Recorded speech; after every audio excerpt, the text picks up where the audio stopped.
Еуразия даласы тарих бойы көптеген ұлы империялардың көтеріліп, құлағанын көрді. Дегенмен, Алтын Ордадай өшпес із қалдырғандары аз. Тот теңді өтін ғасырларда гүлденген, Шыңғыс ханның ұрпақтары құрған бұл көшпелі империя, Еуропадағы Дунай өзенінен Сібірдің жүрегіне дейін созылып жатты.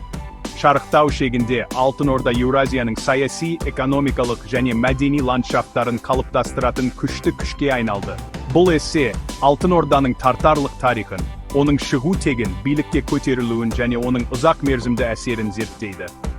Біз империяның аумақтық кеңеюімен және экономикалық өркендеуімен ерекшеленетін алтын ғасыры арқылы саяхаттап, оның ақырында бөлшектеніп құлдырауына куә боламыз. Жол бойында біз орданың тағдырын қалыптастырған маңызды тарихи тұлғалармен кездесіп, оның билігі кезінде гүлденген мәдени алмасу мен жаңалықтарды қарастырамыз. Жібек жолының қарбалас сауда жолдарынан бастап хандарының керемет сарайларына дейін, Алтын Орда тарихшылар мен әуесқойларды әлі күнге дейін таң қалдыратын бай мұра қалдырды. Бұл көшпелі империяның тарихын және оның әлемдік аренадағы ұзақ мерзімді ықпалын ашу үшін бізге қосылыңыз. Біздің саяхатымыз 10 ғасырдағы аңызға айналған Шыңғыс хан бастаған Моңғол жаулап алуларынан басталады. Оның немересі Батый хан Алтын Орданы кең Моңғол империясының ішіндегі жеке құрылым ретінде құруда шешуші рөл атқарады. 4 ғасырдың басында Шыңғыс хан басқарған Моңғол империясы Еуразия картасын қайта құратын бірқатар әскери жорықтарға аттанды. 1907 жылы Шыңғыс хан қайтыс болғаннан кейін оның кең империясы ұлдары мен немерелері арасында бөлінді. Осы немерелерінің бірі Батый хан батыстағы аумақтарды мұра етіп, кейіннен Алтын Орда болатын іргетасты қалады. Шебер әскери стратег Батый хан өзінің Моңғол әскерлерін батысқа қарай бастап, кең жерлерді жаулап алды. Оның жорықтары орыс кінәздіктерін Моңғол билігіне әкеліп, ғасырлар бойы сақталатын құрмет пен вассалитет жүйесін орнатты. Атқа міну, садақ ату және әскери тактикасымен танымал Моңғол әскерлері кездескен кедергілердің бәрін жойып, тоқтатылмайтын болып шықты. 10 ғасырдың ортасына қарай Батый хан қазіргі Ресей, Украина, Қазақстан және Шығыс Еуропаның бір бөлігін қамтитын кең аумақты бақылауға алды. Ол өзінің астанасын Еділ өзенінің төменгі жағында стратегиялық тұрғыдан орналасқан Сарай қаласында орнатты. Сарай тез арада Еуразияның түкпір-түкпірінен келген саудагерлер мен саяхатшыларды тартатын сауда мен коммерцияның қарбалас орталығына айналды. Моңғолдардың жаулап алынған аумақтарға айтарлықтай өзгерістер әкелді. Моңғолдар діни төзімділікпен танымал болғанымен, олар саяси және экономикалық бақылау жүйесін енгізді. Жергілікті билеушілерге өз лауазымдарын сақтауға рұқсат етілді, бірақ олар Моңғол ханына адалдыққа ант беріп, құрмет көрсетуге міндетті болды. Моңғолдардың кеңею мен жаулап алуының бұл кезеңі Алтын Орданың үлкен Моңғол әлеміндегі жеке құрылым ретінде пайда болуын белгіледі. Батый хан мен оның мұрагерлерінің билігі кезінде Алтын Орда керемет өсу мен гүлдену кезеңін бастан кешірді. Оны көбінесе оның алтын ғасыры деп атайды. Алтын ғасырдың ортасынан Кнут ғасырдың басына дейін созылған бұл дәуір империяның өз күші мен ықпалының шарықтау шегіне жеткенін көрді. Алтын Орда Еуразияның тоғысындағы стратегиялық орналасуынан үлкен пайда көрді.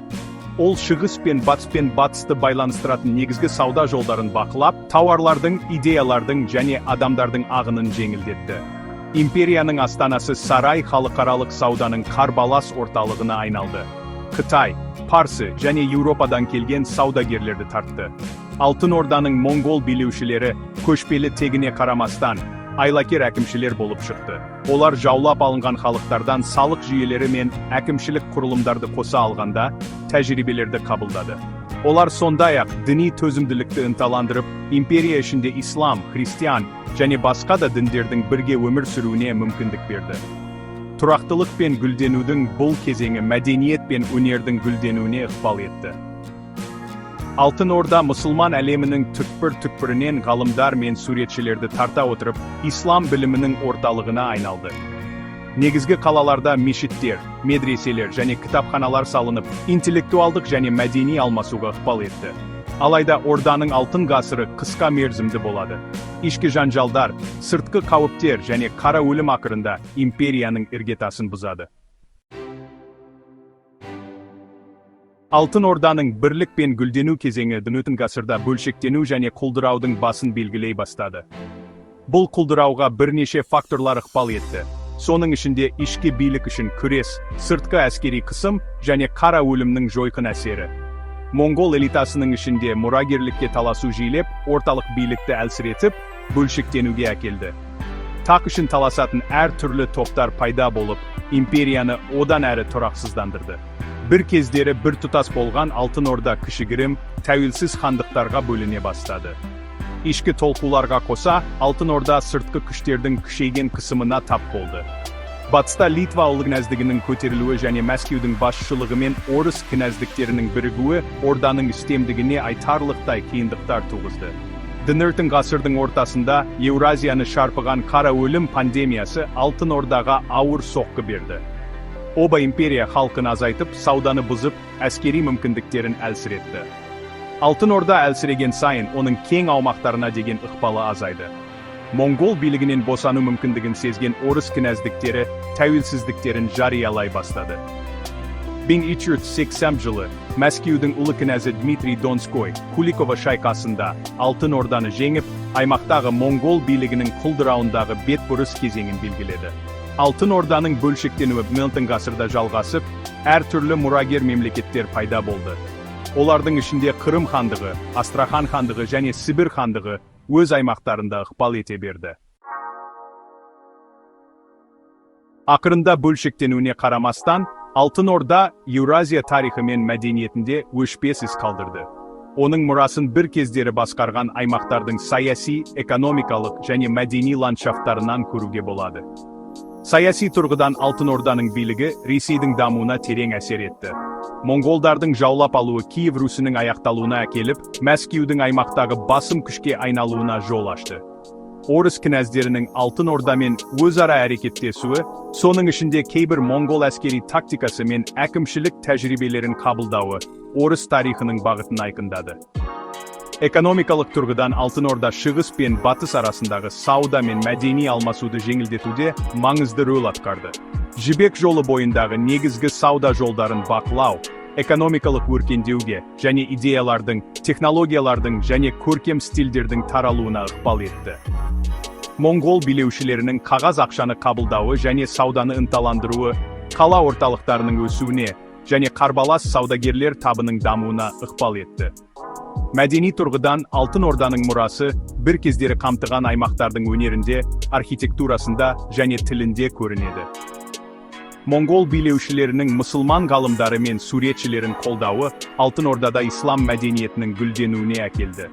Осы кезеңде салынған мешіттер, медреселер және кітапханалар империяның мәдени жетістіктерінің куәсі болып табылады.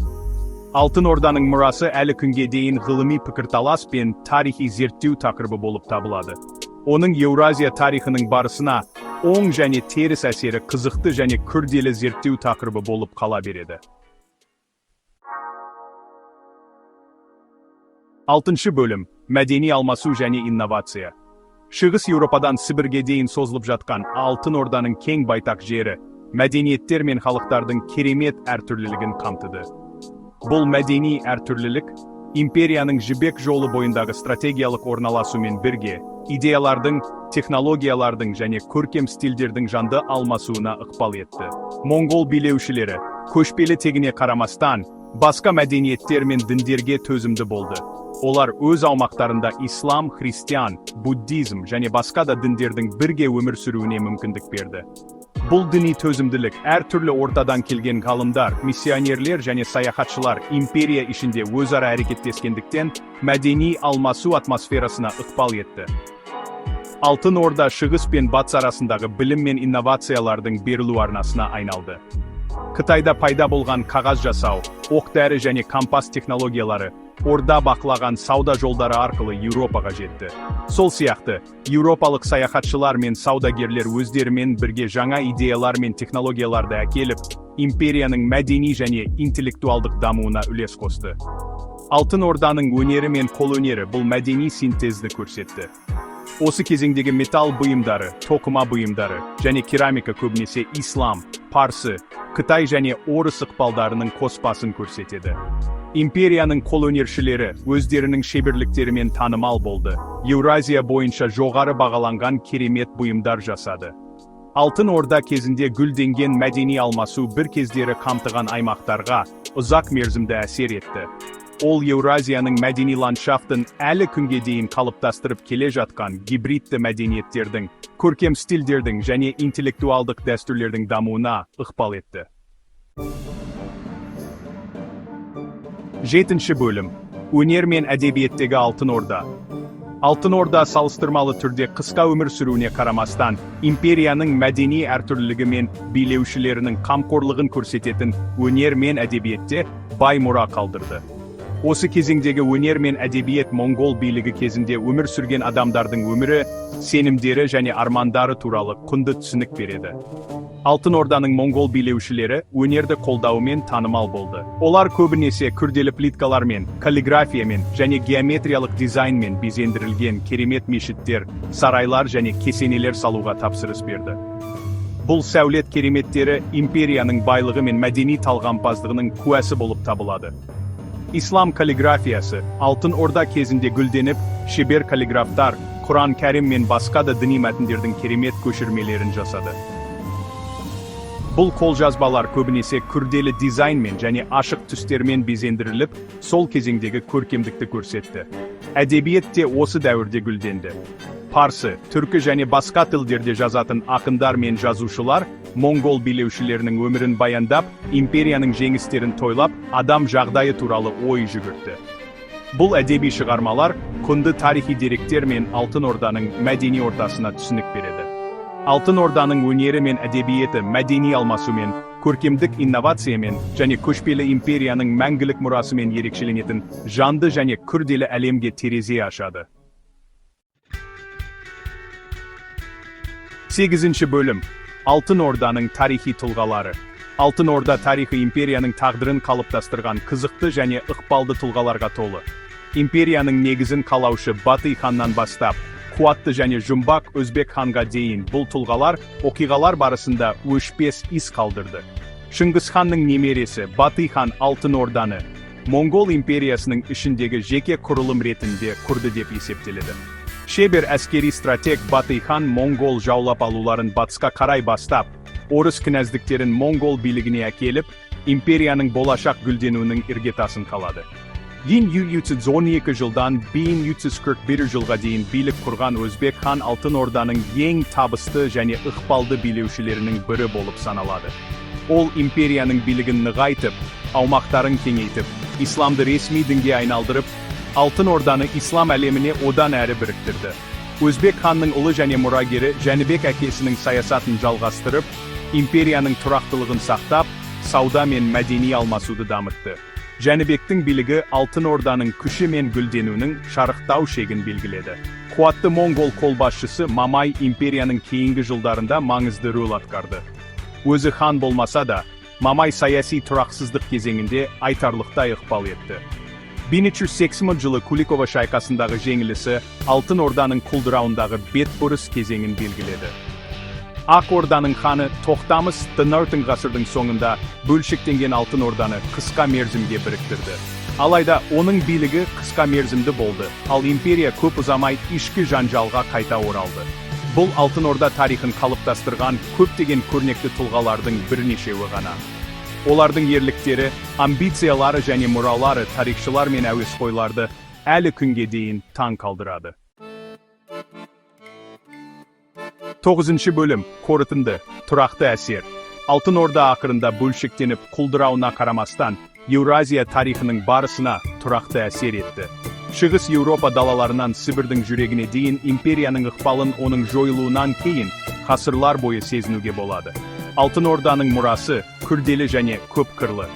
Бір жағынан, Моңғол жаулап алулары айтарлықтай қирату мен төңкерістер әкелді. Қалалар тоналды, халықтар қоныс аударды және тұтас аймақтар Моңғол соғыс машинасымен қайта құрылды. Екінші жағынан, Алтын Орданың билігі Еуразияның саяси, экономикалық және мәдени ландшафттарына терең және ұзақ мерзімді әсер етті. Моңғол жаулап алулары Мәскеу ұлы кінәздігі сияқты жаңа державалардың пайда болуына әкеліп, шығыс пен батыс арасындағы идеялардың, технологиялардың және көркем стильдердің алмасуын жеңілдетті. Алтын Орданың исламды қабылдауы империяға және оның мұрасына өзгеріс әсерін тигізді. Бұл керемет мешіттер мен медреселердің салынуына, ислам ғылымының гүлденуіне және Алтын Орданың кең ислам әлеміне интеграциялануына әкелді. Бүгінде Алтын Орданың бір кездері ұлы қалаларының кирандылары, оның мешіттерін безендіретін күрделі плиткалар және оның қолөнершілері жасаған безендірілген қолжазбалар өткен дәуірді еске салады. Империяның мұрасы тарихшыларды, археологтарды және әуесқойларды қызықтырып, үздіксіз зерттеулер мен пікірталастар тудырады. Алтын Орданың тарихы адам амбициясының мәңгілік күшінің, мәдени алмасудың күрделілігінің және тарих бойы империялардың өрлеуі мен құлдырауының куәсі болып табылады. Бұл бізге бүгінде әсер ететін оқиға, әлемнің өзара байланысы мен өткеннің мәңгілік мұрасын еске салады.